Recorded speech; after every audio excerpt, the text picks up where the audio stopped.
Bonjour, dans cette vidéo, nous allons voir tout d'abord le lien entre le coût marginal et les demandes de facteurs de production. Donc ici, vous voyez l'expression du coût total qui correspond à la dépense minimum, donc qui est la somme de la dépense en facteur travail avec le choix optimal du niveau d'emploi pour l'entreprise et la dépense en capital avec le niveau optimal K étoile de stock de capital pour l'entreprise. Nous savons par ailleurs que la fonction de production en ce point est égale et donnée par f de K étoile et de L étoile.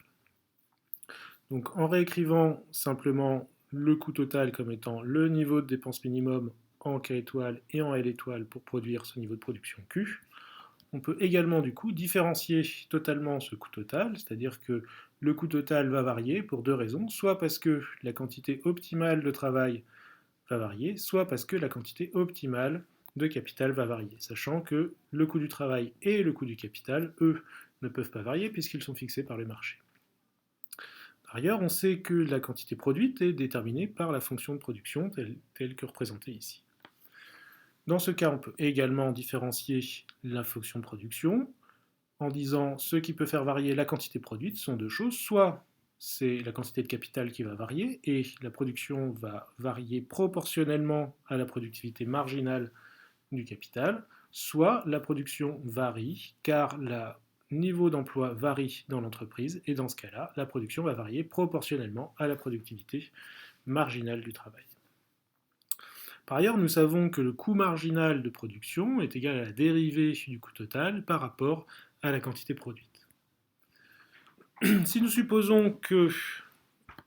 le travail à son niveau optimal ne bouge pas, cela veut dire que si l'on fait le rapport entre la différentielle du coût de production qui est écrite ici, c'est-à-dire qui correspond à cette équation ici, et la différentielle de la quantité produite qui correspond à cette équation ici, quand L étoile est égale à 0, cette relation se revient à dire que le coût marginal de production est égal au rapport entre R fois dk étoile, qui est ici, et f' de k fois dk étoile, qui est indiqué au dénominateur. En simplifiant par dk étoile, on s'aperçoit